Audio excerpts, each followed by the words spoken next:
Paris did not fall into silence when the last of them left. For centuries, I moved through the shadows of the catacombs, gathering the fragments they left behind. Every chant, every jazz riff, every symphony ever penned, I sealed them in the deep earth, a library of breath and string. My name was Eric once, but identities are heavy things, so I traded my mask for a labor of iron. I turned their greatest tower into my greatest instrument. I wove pipes through the lattice of the Eiffel, turning the very wind of France into a grand pipe organ. This was to be the final movement of human history, the Opus. I don't play for an audience and I don't play for applause. I still play as proof that I was here. I played for the ghosts of the boulevards. I poured every ounce of human longing into the sky, expecting a closing curtain. But the world answered. They came from the forests, the wolves. At first they mirrored my pitch, but then they moved beyond it. They sang in harmonies no human throat could reach, in a scale no theorist could ever map. It wasn't noise, it was the next movement. This is not a sound, it is something sweeter, like nectar poured into a hollow I thought had long since closed. I feel it on my skin, in my chest, in the quiet places my music never touched. Each note lingers, thick, alive, as if the night itself had chosen to feed me.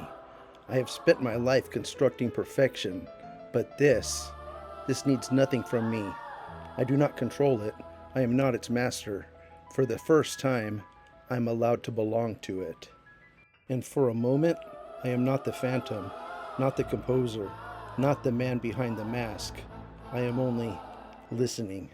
In that moment, the man named Eric finally died. I looked at the porcelain fragment that had defined my shame for a lifetime, and I realized there was no one left to be repulsed. There was only the music. I let it fall. I let the mask vanish into the overgrowth. To play on would be to impose my limits on a song that has no end. I am no longer the performer. I am no longer the composer. I have become the listener.